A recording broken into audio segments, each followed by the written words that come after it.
સુરતમાં હત્યાનો બનાવ વધી રહ્યા હોય તેવું લાગી રહ્યું છે। લિંબાયતના વાટિકા ટાઉનશીપ પાસે મોડી રાત્રે યુવાન પર ચપ્પુથી હુમલો કરી હત્યા કરી દેવાતા ચકચાર મચી ગઈ। સુરતમાં કાયદો અને વ્યવસ્થાની સ્થિતિ પર અસામાજિક તત્વો તરાપ મારી રહ્યા છે। લિંબાયતના મોડી રાત્રે હત્યાની ઘટના બની હતી। લિંબાયતમાં આવેલા વાટિકા ટાઉનશીપ પાસે તીક્ષ્ણ હથિયાર વડે હુમલો કરી યુવાનની હત્યા કરાઈ હતી તો પોલીસના બાતમીદાર હોવાની શંકા રાખી હત્યા કરાઈ હોવાની ચર્ચા જોવા મળી હતી। બનાવની જાણ થતાં લિંબાયત પોલીસ સ્થળ પર દોડી ગઈ હતી। લાશનો કબજો લઈ પીએમ અર્થે ખસેડી હતી જ્યારે હત્યારાઓને ઝડપી પાડવા પોલીસે ચક્રો ગતિમાન કર્યા છે।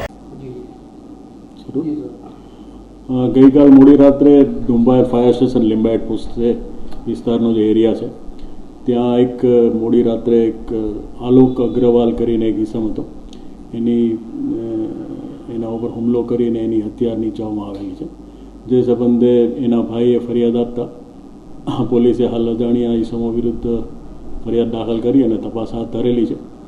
આ જે આલોક છે એ કપડાની દલાલીનો ધંધો કરતો હતો એવી અત્યારે પ્રાથમિક માહિતી મળેલું છે અને શું કારણસર જે હત્યા થઈ છે એ સબબ પોલીસ વિસ્તૃત તપાસ કરી રહી છે। કેટલા લોકો હતા અને અત્યારે જે અમને માહિતી મળેલી છે એ પ્રમાણે ત્રણેક ઇસમોએ આવી અને તીક્ષ્ણ હથિયારો વડે એના ઉપર વાર કરી અને હત્યા કરી તેવું હાલ પ્રાથમિક તબક્કે જણાઈ આવેલ છે।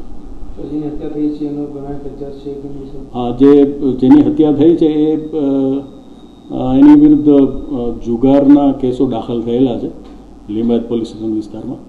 એ સિવાય કોઈ અન્ય હિસ્ટ્રી છે કે નહીં એ વિશે અમે વિશેષ તપાસ કરી રહ્યા છીએ। Bureau report S9 news Surat. અમારી તમામ માહિતીથી અપડેટ રહેવા માટે જોડાયેલા રહો S9 ન્યૂઝ સાથે।